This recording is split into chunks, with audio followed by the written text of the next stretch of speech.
क्या हाल है साथियों। मैं विकास तोमर आपके अपने trustworthy channel collective study for success में आप लोग का बहुत बहुत बहुत स्वागत करता हूँ। आज हम लोग लिखेंगे 21 जनवरी का करंट अफेयर हिंदी इंग्लिश दोनों भाषाओं में। टेलीग्राम चैनल का लिंक डिस्क्रिप्शन में दे रखा है, आप लोग जाके ज्वाइन कर सकते हैं। और हमारा जो एक ही ऑफिशियल नंबर है जो कि 9650347272 है, ठीक, इस पे आप टेलीग्राम व्हाट्सएप कर सकते हैं। आज के जो हमारे 10 मोस्ट इंपॉर्टेंट टॉपिक्स हैं प्रीलिम्स और मेंस एग्जामिनेशन में आ सकते हैं, यूपीएससी, यूपीपीएससी और BPSC and other state PC examination में, वो हैं ये सारे। चलिए इनको विस्तार से देख लेते हैं। पहला जो हमारा टॉपिक है जनरल स्टडीज पेपर 3 इकोनॉमी संबंधित, इंश्योरेंस इंस्टीट्यूट ऑफ इंडिया। इसके नाम से आपको समझ में आ रहा है इंश्योरेंस के लिए कुछ इंस्टीट्यूट है भाई साहब, संस्थान है, तो कुछ प्रशिक्षण देता होगा, कुछ लर्निंग कराता होगा।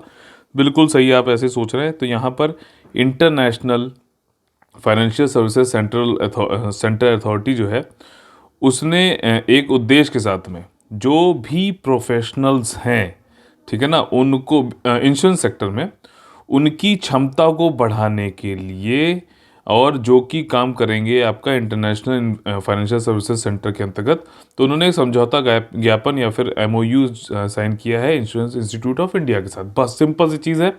तो भैया इनको कई सारे इंश्योरेंस सेक्टर में काम करेंगे कई लोग जो है IFSCA के अंतर्गत, तो उन्होंने जो है समझौता ज्ञापन कर लिया इंश्योरेंस इंस्टीट्यूट ऑफ इंडिया के साथ में, ताकि जो है उनकी कैपेसिटी बिल्डिंग बढ़ाई जा सके और अच्छे से काम करें भाई साहब। सिंपल सी है ये बात। और ये इंश्योरेंस इंस्टीट्यूट ऑफ इंडिया है अकेला नेशनल का सबसे ऊंचे लेवल का इंश्योरेंस अंडरराइटर है इंडिया में। 1955 में बनाया गया था, मिनिस्ट्री ऑफ फाइनेंस के अंतर्गत है, ये ध्यान रखना। और ये जैसे बाकी चीज़ों का जो है करिकुलम बनाया जाता है, शेड्यूल बनाया जाता है, क्या पढ़ाया जाएगा, क्या स्टैंडर्ड्स रहेंगे, वैसे ही इंश्योरेंस सेक्टर में क्या पढ़ाया जाना है और क्या ट्रेनिंग दी जानी है, उन सब का जो है आपका करिकुलम बनाना, अपग्रेड करना, डिवाइस करना, ये सारा काम इंश्योरेंस इंस्टीट्यूट ऑफ इंडिया करता है इंश्योरेंस प्रोफेशनल्स के लिए, ठीक। तो ये चीज़ हो गई। और ये जो है आपका इंडिया और अब्रॉड दोनों का मतलब करता है, इस तरीके का मतलब इनके स्टैंडर्ड्स रहते हैं जो बाहर भी मतलब लागू हो सकें, बाहर के मतलब स्टैंडर्ड से भी मैच करता है, ठीक। सर्टिफिकेशन जो दिया जाता है इंस्टीट्यूट के द्वारा वो सारे ही इंश्योरेंस इंडस्ट्री हो, रेगुलेटर हो, जैसे IRDAI जो है आपका IRDAI, ये आपका रेगुलेटर है इंश्योरेंस सेक्टर का, तो वो भी सब लोग इसको जो है इसका जो सर्टिफिकेट दिया जाता है उसकी मान्यता होती है। और ये इंस्टीट्यूट आपका institute of global insurance education का भी मेंबर है, ठीक। और IFSCA का रेगुलेटरी फ्रेमवर्क जो है इंश्योरेंस रिक्वायर ये करता है कि आपको प्रोफेशनल एग्जामिनेशन और ट्रेनिंग लेते रहना है। तो III जो है इंश्योरेंस इंस्टीट्यूट ऑफ इंडिया, वो डिज़ाइन करेगा, कंडक्ट कराएगा इस तरीके के एग्जामिनेशन ट्रेनिंग उन प्रोफेशनल्स का जिनको IFSC में काम करना है। इंडिया में IFSC कहाँ पर है? गांधीनगर में है, ठीक है ना। पहला गिफ्ट सिटी नाम से है, फुल फॉर्म इसका कमेंट करके बताइए, ठीक। अगला जो हमारा टॉपिक है इंटरनेशनल रिलेशन, इंडिया और इजराइल। देखो इंडिया इजराइल के बीच में टेक्नोलॉजी इंडस्ट्री के संदर्भ में जो है आपका रिसर्च एंड डेवलपमेंट करना और टेक्नोलॉजी से कुछ इनोवेटिव सॉल्यूशंस निकालना, इसके लिए I4F है, ठीक है। इन्होंने एक I4F फंड बनाया, ठीक, जिसका उपयोग क्या होगा भाई, टेक्नोलॉजी का इनोवेशन करना है और इंडस्ट्रीज में रिसर्च एंड डेवलपमेंट करना है, दोनों कंट्रीज में आपसी सहयोग के साथ में। तो I4F किससे संबंधित है? इंडिया और इजराइल से संबंधित है, इतना जरूर ध्यान रखना। अभी 8वीं गवर्निंग बॉडी मीटिंग हुई इनकी और उसमें ये कहा गया कि भाई साहब जो एक्सपर्ट्स थे इंडिया और इजराइल के, उन्होंने कहा कि इसके स्कोप को हम थोड़ा और बढ़ाएं, इंडस्ट्रियल रिसर्च एंड डेवलपमेंट और टेक्नोलॉजिकल इनोवेशन फंड का स्कोप को और बढ़ाना है। काफ़ी कुछ पैसा वैसा भी इन्होंने यहाँ पे अप्रूव किया रिसर्च एंड डेवलपमेंट के लिए और ज़्यादा जो है कोलैबोरेटिव इकोसिस्टम बढ़ाने के लिए किया गया है। अब देखिए इसमें समझ लेते हैं, इंडिया की तरफ से आपका जो दोस्त है department of science and technology और इजराइल की तरफ से आपका इजराइल इनोवेशन अथॉरिटी, ठीक, ये दोनों लोग आपस में काम करते हैं I4F के लिए। और इंडिया में तो आपका जो है एक संस्था है गीता, जो कि इम्प्लीमेंटिंग एजेंसी है I4F की, ठीक है ना। गीता क्या है? Global innovation and technology alliance, जो इंडिया की तरफ से इम्प्लीमेंट करती है I4F प्रोग्राम को। इजराइल की तरफ से आपका इजराइल इनोवेशन अथॉरिटी ही इम्प्लीमेंटेशन एजेंसी है। अब इसका I4F का जो है आपको बताया, जैसे मैंने, क्या करता है भाई, प्रमोट करता है, संवर्धन करता है, फैसिलिटेट करता है, ठीक, आपका सपोर्ट करता है joint industrial research and development programmes, projects और कंपनियों के बीच में, इंडिया और इसराइल में, और कुछ फोकस सेक्टर्स में जो चैलेंजेस हैं उन पे जो है ये ध्यान भी देता है स्पेशल। और उसके अलावा को डेवलपमेंट एंड कमर्शलाइजेशन होता है, इनोवेटिव टेक्नोलॉजीज़ का जो कि दोनों ही कंट्रियों को बेनिफिट करते हैं, ठीक। गीता जो है मैंने आपको बताया इंडिया की तरफ से इम्प्लीमेंट करता है, ये इसराइल का यहाँ पे मैपिंग देख लेते हैं। साउथ वेस्ट में अगर आपका देखें तो इसराइल है, ये गाजा स्ट्रिप है यहाँ पर, ठीक। फ़लस्तीन का एरिया जो है ये वेस्ट बैंक के अंतर्गत है, डेड सी इसराइल और जॉर्डन के बीच में है। गोलन हाइट्स भी सीरिया का हिस्सा था, इसराइल ने हथियार रखा है। इसराइल अपना ये हिस्सा मानता है उसे। लेबनान आपका नॉर्थ में है, ये मेडिटेरियन सी हो गई आपका। इसराइल यहाँ पे भी टच करता है। ये बताइए कौन सा गल्फ़ है, गल्फ़ ऑफ अकाबा है या गल्फ़ ऑफ सुएज़ है, ठीक। दोनों बता दिए मैंने, और ताकि आप लोग पढ़ें और उसको ध्यान दें, ठीक है।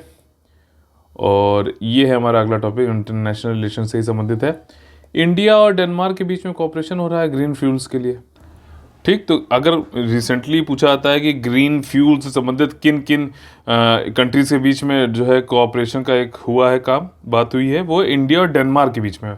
तो ऐसे क्वेश्चन में आपको ऑप्शंस पढ़ के जो है आंसर निकालना पड़ता है, और ये करंट अफेयर पढ़ा हुआ है तो भी याद आएगा, ठीक। तो उन्होंने दोनों ने एग्रीमेंट किया है, जॉइंट रिसर्च एंड डेवलपमेंट करेंगे ग्रीन फ्यूल के क्षेत्र में, जैसे कि ग्रीन हाइड्रोजन।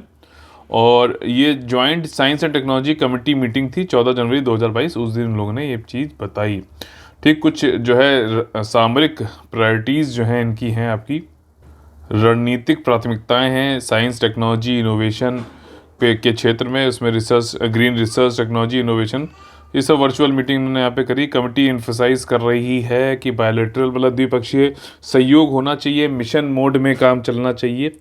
वही सारी चीज़ें हैं, climate, green transition, energy, waste, water, food, और ये सारी चीज़ों पे काम होना है। ग्रीन एनर्जी के क्षेत्र में जो है ग्रीन फ्यूल के क्षेत्र में कॉपरेशन के लिए किसके बीच में अभी समझौता हुआ है, इंडिया और डेनमार्क। डेनमार्क देखिए ये आपका, ये डेनमार्क है। डेनमार्क का एक हिस्सा और भी है, ठीक। आप इसके जो है आप नॉर्थ वेस्ट में जाएंगे तो वो एरिया का नाम है ग्रीनलैंड, ठीक। अटलांटिक महासागर के ऊपर है नॉर्थ में। ग्रीनलैंड भी डेनमार्क का ही हिस्सा है, ठीक। नॉर्थ सी इसके वेस्ट में आती है, बाल्टिक सी आपके इसके ईस्ट में आती है। बाल्टिक कंट्रीज जो है कौन कौन सी होती हैं, एस्टोनिया, लाटविया, लिथुआनिया, ठीक। और इसकी जो कैपिटल है कोपेनहेगन है, साउथ में जर्मनी टच कर रहा है। बाकी ये भी एक पेनिनसुलर है। पेनिनसुलर मतलब आपका तीन तरफ से पानी से घिरा हुआ जो क्षेत्र होता है उसको पेनिनसुलर बोलते हैं। जैसे इंडिया के पेनिनसुलर क्या है आपका, तीन तरफ से जो है पानी से घिरा हुआ है, ठीक। Arabian Sea, Bay of Bengal, Indian Ocean, ठीक। इसको प्रायद्वीपीय भी बोलते हैं हिंदी में। अगला जो हमारा टॉपिक है जनरल स्टडीज पेपर 3 इकोनॉमी संबंधित, देखिए सामर्थ्य, ठीक। अगर मान लीजिए आपसे ये सिर्फ यही पूछ लिया जाए कि सामर्थ्य क्या चीज़ है, अभी रिसेंटली न्यूज़ में था, तो सामर्थ्य आपका होता है कि थर्मल पावर प्लांट, ठीक है ना, बिजली बनाने वाले जो प्लांट्स हैं, जो इंडस्ट्री लगाई जाती है, जैसे आपका एनटीपीसी काम करती है, तो बिजली बनाने वाले में फ्यूल आपको जो डालना है भाई, गर्म करना पड़ेगा चीज़ें, तो कोयले की आप यूज़ करते हो नॉर्मली, बट कोयले में आपको पता है कि कार्बन उत्सर्जन होता है। तो यहाँ पर अगर आप एग्रो वेस्ट या फिर रेसिड्यू अगर यूज़ कर रहे हो, पराली, स्टबल, ये सब कर रहे हो, तो वो आपका और उसके जरिए फिर बिजली पैदा कर रहे हो, तो इस मिशन को बोलते हैं सामर्थ्य। याद रहेगा ना, एग्रीकल्चर रेसिड्यू या फिर वेस्ट से आप बिजली पैदा कर रहे हो, कोयले के जो है को रिप्लेस करके, ठीक। कुछ उसमें मतलब 5-10%, 10-20% एटलीस्ट, तो उसको जो है सामर्थ्य मिशन के अंतर्गत लाया जाता है। फुल फॉर्म है इसका sustainable agrarian mission on use of agro residue in thermal power plants. अभी जो पावर सेक्रेटरी हैं, यूनियन पावर सेक्रेटरी, उन्होंने सेकंड मीटिंग अभी सामर्थ्य की जो अटेंड करी, और इसका फुल फॉर्म क्या है सामर्थ्य का, national mission on use of biomass, जैव द्रव्यमान इन कोल बेस्ड थर्मल प्लांट। जहाँ पे कोयला यूज़ होता है वहीं पे को फायरिंग इसको बोलते हैं, एक टेक्नोलॉजी होती है को फायरिंग, ठीक। तो मतलब कोयला भी यूज़ होगा और कुछ जो है प्रतिशत याला स्टेबल बर्निंग पराली जाना। तो इससे क्या होगा भाई, जो पराली वैसे जलाई जाती है जिससे काफ़ी ज़्यादा जो है एयर पोल्यूशन होता है, ठीक ना, स्मॉग बन जाता है, वो सब नहीं बनेगा, कार्बन उत्सर्जन भी कम होगा, ठीक है। और जो फार्मर्स है जो ये बेचेंगे पराली सब, उनको भी इनकम अलग से मिलेगी। तो ये एक बहुत ही अच्छा मिशन है, सामर्थ्य मिशन, एग्रीकल्चर रेसिड्यू के जरिए थर्मल पावर प्लांट के में पावर बनाने का एक मिशन है, ठीक। यही सारी चीज़ें इसमें यहाँ पे बताई हुई हैं। जीरो कार्बन इलेक्ट्रिसिटी सिटीजन्स के लिए बनाई जाएगी, फार्मर्स को भी पैसा मिलेगा, और इसके अलावा जो है एक स्टीयरिंग कमेटी बनाई गई है जो कि इसको इम्प्लीमेंट करती है। ओवरऑल मॉनिटरिंग जो है स्टीयरिंग कमेटी करता है, जिसके चेयरमैन कौन होते हैं, सेक्रेटरी मिनिस्ट्री ऑफ पावर होते हैं। इतना ध्यान रख लेना, मिनिस्टर मत बता देना, ये चीज़ है। और मिनिस्ट्री ऑफ पावर की जो पॉलिसी है एक, biomass utilisation for power generation through co firing in coal based power plants, ये इशू करी गई थी 2021 अक्टूबर में। इसमें कहा जाता है कि जितने भी थर्मल पावर प्लांट हैं वो सब लोग 5 से 10% जो है जैव द्रव्यमान यानी कि बायोमास के जरिए जो है पावर प्रोडक्शन करेंगे, और इसकी वजह से काफ़ी अच्छे रिजल्ट मिल भी रहे हैं, ठीक। कौन सी पॉलिसी है, biomass utilisation of power generation through co firing in coal based power plants, बहुत ही लंबा नाम है, ध्यान रखिएगा। जनरल स्टडीज़ पेपर 3 इन्वायरमेंट संबंधित अगला जो हमारा टॉपिक है, देखिए Indian renewable energy development agency limited, ठीक। अब ये मिनिस्ट्री ऑफ नॉन रिन्यूएबल जो है में आती है, अक्षय ऊर्जा वाली। ये क्वेश्चन यूपीएससी ने अलग से पूछा भी था, ठीक। और अगर आप यही इसीलिए मैं कहता हूँ कि मिनिस्ट्री की वेबसाइट जो चेक किया करिए, मिनिस्ट्री ऑफ नॉन रिन्यूएबल वाले पे जाओगे आप, तो उसके अबाउट अस में जाने पर आपको मिलेगा ये वाली मिनिस्ट्री के बारे में, ये वाली जो संस्था है इसके बारे में जिक्र कर रखा उन्होंने वहाँ पर, और वहीं से वो क्वेश्चन भी बनाते हैं, मैं आपको बता रहा हूँ। और मैं ये सारी चीज़ें इसलिए बता देता हूँ क्योंकि बाकी लोग नहीं बताएंगे, क्योंकि ये सब चीज़ें बता देंगे तो आप खुद से पढ़ने लग जाओगे, खुद से पढ़ने लग जाओगे तो उनकी दुकानें बंद हो जाएंगी। लेकिन हम ऐसा नहीं करेंगे, हम आपको वही चीज़ बताएंगे कि आपको खुद तैयार करना है। आपको जो है मैं चाहता हूँ कि सेल्फ स्टडी करें, खुद आप तैयार हो, ना कि हम स्पून फीडिंग करते रहें। वो सस्टेनेबल मॉडल नहीं है जो बाकी लोग मार्केट में फियर साइकोसिस के जरिए आपको जो है आपसे पैसे ऐंठते हैं, वो यहाँ नहीं चलेगा। तो Indian renewable energy development agency limited, अभी कैबिनेट कमेटी ने इसमें 1500 करोड़ रुपये और डाल दिए हैं।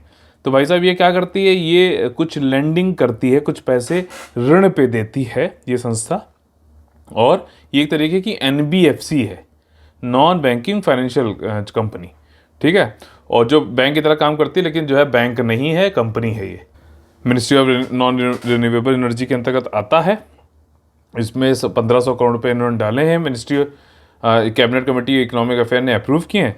इससे ये जो लोन देता है, ये लोन देता है आपका renewable energy, climate change, green energy, इन सब के चक्कर में जो भी प्रोजेक्ट लग रहा है उनमें लोन देता है ये, ठीक। तो ये काफ़ी ज़्यादा यहाँ पे लोन वोन दे सकेगा, बस इतना यहाँ पे चीज़ें जो इंपॉर्टेंट थी वो मैंने आपको पहले ही बता दी हैं। और ये पैसा आने से इसका capital to risk weighted asset ratio, ये एक इकोनॉमी का जो है एक टर्म है, capital to risk weighted asset ratio, ठीक, अनुपात जो है ये क्या चीज़ है, मतलब कैपिटल तो आपका वो हो गया पूंजी जो आप के पास है और उसको आप यूज़ कर सकते हो आगे, और रिस्क वेटेड एसेट कौन से हुए, एसेट है मतलब आपको कुछ पैसे कमा के दे रहे हैं, लेकिन इसमें रिस्क भी है, ठीक। तो एसेट क्या है, लोन है भाई। लोन जब बैंक देती है या फिर ऐसी संस्थाएं देती हैं तो उससे उनको कुछ ब्याज मिलता है ना, लेकिन भाई साहब इसमें रिस्क भी है, क्यों, क्योंकि हो सकता है वापस ना हो। तो हमें ये जो रेशियो है रिस्क वेटेड एसेट और कैपिटल का, वो कितना रखना चाहिए, तो वो कम से कम यहाँ पे ये कहते हैं कि आप जो है मान लीजिए यहाँ पे बता दिया कि 10 रुपये होना चाहिए। तो अगर आपने इस तरीके का लोन 100 रुपये का दे रखा है तो आपकी जेब में 10 रुपये हमेशा होने चाहिए, ठीक है ना। ये होता है capital to risk weighted asset ratio, ठीक। तो समझ में आ गया ना, ये कॉन्सेप्ट अलग से वैल्यू एडिशन के लिए था, आपका इकोनॉमिक टॉपिक है लेकिन इसमें पढ़ाया गया क्योंकि यहाँ पे ज़रूरत थी और इससे अलग से पूछा भी जा चुका है और पूछा भी जा सकता है, ठीक है। तो आपने किसी बैंक ने अगर मान ली 10% हमको capital to risk weighted asset ratio रखना है तो हमें 10% है तो 10 रुपये, यहाँ के केस में 100 रुपये अगर दे रखे 10 रुपये होने चाहिए, ठीक। IREDA एक मिनी रत्ना कैटेगरी 1 की कंपनी है और ये एडमिनिस्ट्रेटिव कंट्रोल इसके ऊपर MNRE का है। 1987 बनाई गई थी, नॉन बैंकिंग फाइनेंशियल एजेंसी है, नॉन रिन्यूएबल एनर्जी सेक्टर में, ठीक। और ये यहाँ पे 34 साल में का इसके पास एक्सपीरियंस है। टेक्नोलॉजी कमर्शियल एक्सपर्टीज़ है आपका आरई प्रोजेक्ट में, यानी कि रिन्यूएबल एनर्जी प्रोजेक्ट्स में फाइनेंसिंग करती है, लेंड करती है, लोन देती है। ठीक, अगला जो हमारा टॉपिक है जनरल स्टडीज पेपर 3 इकोनॉमी संबंधित scheme for grant of x gratia, यानी कि अनुग्रह राशि। ठीक, पेमेंट करना है। डिफरेंस बिटवीन कंपाउंड यानी कि चक्रवृद्धि ब्याज और सिंपल इंटरेस्ट यानी कि जो है साधारण ब्याज for 6 months borrowers in specified loan account. अब देखो, आप लोग को याद होगा जब नेशनल लॉकडाउन लगाया गया था, पूर्ण लॉकडाउन लगाया गया था 2020 में, मार्च से लेकर 6 महीने के लिए जो लगा था, तो 6 महीने के अंतराल उस दौरान में 6 महीने के अंतराल के में कुछ स्पेसिफाइड लोन अकाउंट्स ऐसे थे कौन कौन से क्षेत्रों में, जैसे कि MSME, education, housing, consumer durable. ठीक है ना, ड्यूरेबल कंज्यूमर जो है ड्यूरेबल वाली चीज़ें, ये नहीं कि वो लोग तुरंत उसको खा गए। ठीक, कंज्यूमर ड्यूरेबल मान लीजिए आपने फ्रिज लिया है या कोई मशीनरी ली है जो आगे भी काम करेगी, credit card dues, auto loans, personal loan, consumption loan. तो ये सारे जो लोन हैं, ये सब जो एरियाज़ हैं स्पेसिफाइड अकाउंट्स में होंगे। कुछ अकाउंट स्पेसिफाइड निर्दिष्ट किए हुए, उसमें जो कंपाउंड इंटरेस्ट है और सिंपल इंटरेस्ट है, इनके बीच का जो डिफरेंस है, ठीक, अंतर जो है, वो जो है बैंकों को हमने तो दिया नहीं, जो लोग भी थे मतलब उस तरीके उस टाइम पे जो गरीब लोग थे जिनके पास ऐसा लोन ले रखा था उन्होंने, लेकिन बैंकों को तो चाहिए ना भाई। तो सरकार दे रही है उन 6 महीने के अंतराल के लिए, बस कोविड-19 से निपटने के लिए, और जो है जो कमज़ोर लोग हैं उनके ऊपर और ज़्यादा, स्मॉल बोरोवर्स जो है उनके ऊपर और ज़्यादा जो है दिक्कतें ना आए, स्ट्रेस ना आए, उसके लिए ये अप्रूव किया गया पैसा बैंकों को उस समय का वो ब्याज दे दिया जाएगा। Difference between the compound interest and simple interest, that is the thing you have to remember. Got it? तो ये चीज़ यहाँ पर खाली बताई गई है। बाकी देखिए 2-2 करोड़ सब में है और सेक्टर मैंने आपको बता दिए। जनरल स्टडीज़ पेपर 1 आपका सोशल इश्यूज संबंधित नेशनल कमीशन फॉर सफाई कर्मचारीज, राष्ट्रीय सफाई कर्मचारी आयोग, ये एक ऐसा आयोग है जिसको अप्रूवल लेना पड़ती है। ये कॉन्स्टिट्यूशनल आयोग नहीं है। ठीक, जैसे कि नेशनल बैकवर्ड कमीशन जो है अब आपका आर्टिकल 339B में एक कॉन्स्टिट्यूशनल उसको स्टेटस मिल गया है। ठीक, तो ये नहीं है, इसको तो पार्लियामेंट ने एक लॉ बनाया और इसको हर कुछ टाइम बाद जो है आपका एक्सटेंशन लेना पड़ता है, अप्रूवल लेना पड़ता है। तो यूनियन कैबिनेट ने अभी एक्सटेंशन 3 साल का कर दिया है आपका नेशनल कमीशन फॉर सफाई कर्मचारी के लिए। 3 साल और एक्सटेंड कर दिया गया, ये 31 मार्च 2022 से लेके 3 साल और आगे, और कुछ पैसा भी यहाँ पर दिया गया है। अब देखिए, नेशनल कमीशन है, आयोग है, तो सफाई कर्मचारियों के से संबंधित एक 2013 में लॉ आया था, तो उस लॉ के अंतर्गत मॉनिटर करेगा, सुपरवाइज करेगा, एडवाइस करेगा गवर्नमेंट को, और प्रमोट और डेवलपमेंट चाहेगा सफाई कर्मचारियों का। रिहैबिलिटेशन की बात करी गई है इस एक्ट में 2013 के, तो उसके संबंधित भी कमीशन वाला बात करता है, तो उसका एक्सटेंशन अभी कर दिया गया है। That's the only thing you have to remember. और जो है इसमें अप्रूवल अभी दिया गया है, ये कॉन्स्टिट्यूशनल नहीं है, ये चीज़ ध्यान रखिएगा, संवैधानिक नहीं है, वैधानिक है। पार्लियामेंट ने लॉज के संबंधित बनाया था, और ये सबसे पहले आपका 1993 में आया। ठीक है, जब 1993 में एक एक्ट आया था, और इनिशियली 1997 तक ही था ये, फिर उसको एक्सटेंड किया गया, 2002 तक किया गया, फिर उसके बाद 2004 तक किया गया, फिर 2004 में ये सीज हो गया, रोक दिया गया, और फिर इसका जो एक्सटेंशन था नॉन स्टैट्यूटरी बॉडी की तरह। अब जो है ये नॉन स्टैट्यूटरी बॉडी होगी, मतलब वैधानिक भी नहीं है, तो इसको टाइम पर टाइम जो है आपका बढ़ाया जाता है। अभी इसकी वैलिडिटी 31/3/2022 तक थी। तो अब देखो, ये एक्ट जो है, अब ध्यान से समझना है, यहाँ पर मैंने जो आपको बताया वैधानिक था ये, लेकिन 2004 तक। अब ये जो क्या है, एक एग्जीक्यूटिव ऑर्डर के जरिए, रेजोल्यूशन के जरिए जो है इसका टाइम आगे बढ़ा दिया, जैसे यहाँ पे यूनियन कैबिनेट ने दे दिया, तो ये कार्यकारिणी या फिर एग्जीक्यूटिव एक्शंस के थ्रू अब इसका एक्सटेंशन हो रहा है। ये एक्ट जो है वो ख़त्म हो चुका है 2004 में, ध्यान रखना। ये क्वेश्चन पूछ सकता है, अगर आपने, जैसे मेरी बात याद रहेगी तो पक्की बात, और याद रहेगी अगर आपने पढ़ा है मेरे से, तो आपको पक्का जो है ये सही हो जाएगा आंसर। ठीक है, और वही सारी चीज़ें हैं, इफेक्टिव इम्प्लीमेंटेशन 2013 वाले का कराओ, that's the only thing we need to remember in this. और अगला जो टॉपिक है हमारा general studies paper 2 international relations, India और मॉरिशस। ठीक, आपको पता है होना चाहिए, मॉरिशस अफ्रीका का जो है देश है, ना कि एशिया का। और ये आपका Indian ocean, southern Indian ocean में ये पाया जाता है। ये वाला कंट्री आइलैंड है। और प्रधानमंत्री हमारे नरेंद्र मोदी जी और प्रधानमंत्री मॉरिशस के क्या हैं, प्रविंद कुमार जगन्नाथ। ज़्यादातर तो भोजपुरी बोली जाती है मॉरिशस में, आपको अगर पता हो तो। ये लोग जॉइंटली इनॉग्रेट कर रहे हैं India assisted social housing units. India के द्वारा जो सहायता दी जा रही है सोशल हाउसिंग यूनिट का, उसको ये लोग यहाँ पर जॉइंटली इनॉग्रेट इन लोगों ने किया 20 जनवरी 2022 को। और इन लोगों ने ये भी लॉन्च किया सिविल सर्विसेज कॉलेज। 8 मेगावाट का जो है सोलर फोटोवोल्टाइक सेल वाला फार्म प्रोजेक्ट भी मॉरिशस में लॉन्च किया गया। इंडिया के मदद से ये भी बनाया गया है। 190 million $US line of credit भी इंडिया की तरफ से मॉरिशस को दी गई मेट्रो एक्सप्रेस के लिए। ठीक, इसको एग्रीमेंट को एक्सटेंड किया जा रहा है। और भी कई सारे अवसंरचनाएं वाली प्रोजेक्ट भी भारत ने वहाँ पे मदद करी है। समझौता ज्ञापन भी हुआ है स्मॉल डेवलपमेंट प्रोजेक्ट के लिए, वो भी एक्सचेंज किया गया किस तरीके से इनका कार्यान्वयन किया जाएगा। मॉरिशस की जो कैपिटल है दैट इज पोर्ट लुई, और ये रीयूनियन के जस्ट नॉर्थ में है। रीयूनियन जो है फ्रांस की एक जो है टेरिटरी है, ठीक है ना, फ्रांस की ओवरसीज टेरिटरी है इंडियन ओशियन में। ठीक, यूके की कौन सी है और यूएसए की कौन कौन सी है, आप लोग कमेंट करके बताइए। ठीक, मेडागास्कर के ईस्ट में आता है। General studies paper 2 international relation. हुतीज आपको बता दूं, सबसे पहले यहाँ मैप पे चलते हैं। देखिए आपको पता है आपका ये यमन है, इसके ऊपर अगर आप देखोगे तो ये सऊदी अरेबिया हो गया, और इधर जो है आपका ओमान हो गया। ठीक, यूएई आ गया इधर, फिर इधर जो है कतर है, बहरीन है। ठीक है, तो ये सारी कंट्रीज़ हैं यहाँ पर। ये गल्फ़ है आपका। ठीक, ये वेस्ट एशिया है। अब यहाँ पे ये यमन में 7 साल से गृह युद्ध चल रहा है। वहाँ पर हुतीज़ नाम के कुछ जो है एक शिया मुस्लिम्स हैं वहाँ पर। ठीक, जैदी शिया सेक्ट हैं, और इनको कहा जाता है कि ईरान ने इनको जो है सहायता दे रखी है, और यहाँ पर गृह युद्ध कराने में भी ईरान का हाथ है।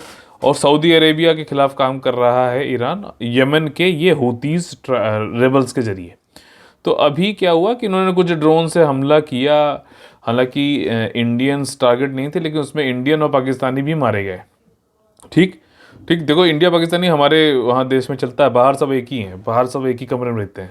ठीक है ना, क्योंकि आप समझ सकते हो। तो वहाँ पे इन्होंने ड्रोन से हमला जो किया था वो यूएई में किया था, उनके ऑयल टैंकर्स पे किया था। तो यूएई भी काफ़ी गुस्से में है। तो ये चीज़ें हैं। और यहाँ पर ये यमन की जो कैपिटल है सना, उस पे भी हुतीज़ का ही अभी कंट्रोल है। ये जो लाल एरिया आप देख रहे हो ये हुती रिबल्स का है। ये 5 मई 2021 तक का ये डेटा है। सोर्स ये आपके सामने लिखा हुआ है। प्रो गवर्नमेंट जो कॉलिशन है उसके पास ये सारा एरिया है। जो गवर्नमेंट थी उसको हटा दिया था हुतीज़ ने। ठीक, और अपना जो है यहाँ पे ये कब्जा वब्जा कर लिया है। ये सदर्न ट्रांजिशनल काउंसिल है। तो ये सारी चीज़ें हैं। यहाँ पे अभी संदर्भ क्या था मैंने आपको बताया, इंडियन पाकिस्तानी मार दिए गए। 3 पेट्रोलियम टैंकर पे ड्रोन के जरिए हमला किया हुतीज़ में, यूएई के थे ये, लेकिन ये मर गए। और इंडियन पाकिस्तानी और ईरान बैक्ड हुतीज़ रेबल हैं, और इंडियंस टारगेट नहीं थे, गलती से मर गए। यमन आपको पता है रेड सी के ईस्ट में आता है, गल्फ ऑफ एडन के जंक्शन पे पड़ता है, और स्ट्रेटजिक स्ट्रेट है बाब अल मंदब। ठीक, देखिए ये रेड सी हो गया, बाब और अल मंदब ये स्ट्रेट है, जल डमरू मध्य है, और जो है गल्फ ऑफ एडन में के करीब ये पाया जाता है। ठीक है, ये सारी चीज़ें मैपिंग भी हमने यहाँ पर देख ली है इसकी। I think that is more than enough for this topic. General studies paper 2 health से संबंधित एंटी माइक्रोबियल रेजिस्टेंस, रोगाणुरोधी प्रतिरोध। अब देखो ऐसा है कि बैक्टीरिया क्या करते के अंतर्गत अंदर जो है एक अपनी एक खासियत होती है कि वो इतना बड़ा भी है ना तो वो अपने आप को रेप्लिकेट करेगा। 1 से 2 बनेगा, 2 से 4 बनेगा, ठीक है, 4 से 16 बनेगा। ठीक, 4 से 16 बनेगा, ऐसे करके करता है। तो जब अब ये ऐसे ये इसकी ब्रांचेज ये बनती जा रही हैं। ठीक है, और जब हमें इससे क्या होता है, कई सारे जो है डिजीज़ होती हैं। डिजीज़ मारने के लिए हमारे पास कई सारी एंटीबैक्टीरियल दवाएं बहुत टाइम से रही हैं। ठीक है, लेकिन उन दवाओं का गलत उपयोग, या फिर उन दवाओं का बहुत ज़्यादा उपयोग, या फिर उन दवाओं का सही समय तक उपयोग ना करने की वजह से क्या होता है कि देखिए जैसे ये ब्रांचेस की कई सारी थी, ये कई सारे लेयर्स हैं। ठीक है, तो हमने क्या किया कि यहाँ से इनको मारते गए, हमें कोर्स दिया गया था 5 दिन का। हमने भाई साहब किया कि 2 दिन में खाया और हमें लगा हम यहाँ तक पहुँचे और हमें लगा यार बिल्कुल चंगे हो गए, हटाओ यार ये सब दवाई वाई। और यहाँ से क्या हुआ कि ये जो 2 लेयर थी, ए और बी, सी और डी, तो डी और सी तो हमने ख़त्म कर लिया था, लेकिन बी और ए तक नहीं पहुंच पाए और हम चंगे होकर हमने दवाई छोड़ दी। अब क्या हुआ कि इसने देखा कि यार ये दवाई कुछ ऐसी आ रही है जो हमें मार दे रही है, तो इसने अपने अंदर कुछ म्यूटेशन कर लिया, कुछ बदलाव कर लिया और ऐसा बदलाव किया कि ये जो दवाई थी अब ये निष्क्रिय हो गई इन नए जो बन के आए, रेप्लिकेट होके आए बैक्टीरिया उनके ऊपर। तो इसी तरीके से क्या होता गया कि हमने और ज़्यादा जो है ऐसे कुछ दवाइयाँ बनाई जो इनको भी जो बाद में पैदा हुए म्यूटेट होके उनको मारने लगी, लेकिन फिर से हमने ओवर यूज़ किया दवाइयों का, फिर से हमने गलत उपयोग किया, ज़्यादा उपयोग किया या फिर सही टाइम तक के लिए उपयोग नहीं किया, तो फिर से इसने अपने को चेंज किया और अब हालत ये हो गई है कि कई सारी ऐसे डिजीज़ हो गई जिनके लिए हमारे पास दवाएं ही नहीं है और पूरी दुनिया में सबसे ज़्यादा लोगों की डेथ की वजह भी अब एंटी माइक्रोबियल रेजिस्टेंस हो गई है। इससे पहले एड्स और मलेरिया होता था, लेकिन अब ऐसी डिजीज़ेज जो ट्रीटेबल थी पहले, लेकिन उनको ट्रीट करने वाली दवाओं का मिसयूज़ होने की वजह से अब वो ट्रीट नहीं हो पाती हैं और दुनिया में सबसे ज़्यादा बड़ी जो कॉज हो गई है मरने की वो हो गई है anti microbial resistance. What a shame. तो ये वाली चीज़ है और यहाँ पर hundreds of thousands of death अभी हो रही हैं और आप लोगों को जैसे मैंने बताया एंटी माइक्रोबियल रेजिस्टेंस 200 कंट्री में यहाँ पे अभी लैंसेट ने सर्वे किया और सबसे बड़ा कॉज हो गया है। करीबन 12 लाख लोग जो है 12,70,000 लोग 2019 में इससे मर गए आपके एंटी माइक्रोबियल रेजिस्टेंस के जरिए। पूरी चीज़ वो कॉन्सेप्ट समझ में आ गया ना कि कैसे क्या होता है। एंटी माइक्रोबियल रेजिस्टेंस का मतलब ये नहीं होता कि दवा खराब है, यहाँ पे बैक्टीरिया अपने आप को मजबूत कर रहा है। अरे यार ये तो वैसे ही है ना, जैसे मान लो ठंडी जगह पे जाते हो तो आप क्या करते हो, स्वेटर पहन लेते हो, ठीक है, जैकेट पहन लेते हो, तो अपने आप को क्या कर रहे हो, आप अपने आप को एक शील्ड तैयार कर रहे हो ना वहाँ की ठंड की वजह से, वैसे बैक्टीरिया वो कर रहा है, ठीक है ना। एक जगह के एक स्टेट के नाम नहीं लूँगा, उन्होंने जो है वहाँ के सीएम थे, उन्होंने जो है बयान दिया था, हालांकि वो बयान वैसे ठीक था साइंटिफिकली देखा जाए, लेकिन उन्होंने बोला बड़ा अजीब तरीके से था कि कोविड का जो वायरस है वो भी एक जो है उसके अंदर भी जान है, तो वो अपने आप को बदलने की कोशिश कर रहा है, तो अपने आप जान बचा रहा है, तो उसमें क्या गड़बड़ है। तो वो वाली चीज़ अलग है, लेकिन हाँ यहाँ पर ये बोलना इस समय ठीक नहीं था। Global research on anti microbial resistance इसने रिपोर्ट किया है मॉडलिंग में, एक मॉडल बनाया है, सॉरी मॉडलिंग वाला मत समझ लेना, मॉडल बनाया है कि 23 पैथोजन और 88 पैथोजन ड्रग कॉम्बिनेशन की मतलब अच्छी तरीके से उसके ट्रीट ना होने की वजह से डेथ हो रही है पूरी दुनिया में, ठीक। HIV एड्स और मलेरिया से तो अब खाली 8 लाख 6 लाख लोग ही मर रहे हैं और पैथोजन जो 23 अभी यहाँ पे इन्होंने रिसर्च करी ग्राम ने, उसमें द ड्रग रेजिस्टेंस 6 में, ठीक, ई कोली, एस ऑरिस और निमोनियाई, ए बौमानी, पी एरोजिनोसा, ये सारी चीज़ें जो है इसमें यहाँ पे जो है आपका ड्रग रेजिस्टेंस हो गया, ड्रग काम नहीं कर रही है। ड्रग रेजिस्टेंस मतलब कि बैक्टीरिया ज़्यादा पावरफुल हो गया है, तो अब डेथ हो रही हैं। 2 क्लासेस ऑफ एंटीबायोटिक्स, यहाँ पे दवाइयों के नाम है फ्लोरोक्विनोलोन और बीटा लैक्टम। ये सीवियर इन्फेक्शन को फर्स्ट लाइन ऑफ डिफेंस मानी जाती थी, सीवियर इन्फेक्शन के खिलाफ हम ये वाली एंटीबायोटिक खाते थे, लेकिन अब जो है ये भी असर बैक्टीरिया के ऊपर नहीं कर रही हैं। AMR हो चुका है, मतलब कि एंटी माइक्रोबियल रेजिस्टेंस हो चुका है, तो अब ये असरदार नहीं रहे। फ्लोरोक्विनोलोन और बीटा लैक्टम एंटीबायोटिक्स हैं, ध्यान रखना, एंटीवायरल नहीं है ये चीज़ ध्यान रखिएगा, ठीक। तो इसी के साथ में आज का हमारा सेशन खत्म होता है। अगर आप लोग पसंद आया तो प्लीज़ लाइक का बटन तोड़िए, ज़्यादा से ज़्यादा लोग को जोड़िए, शेयर, सब्सक्राइब और कमेंट करा कर। कल फिर से मुलाकात होगी अगले वीडियो में, तब तक के लिए आप लोग लेते हैं अलविदा। जय हिंद, जय Bharat, all the very best है, वंदे वंदे मातरम।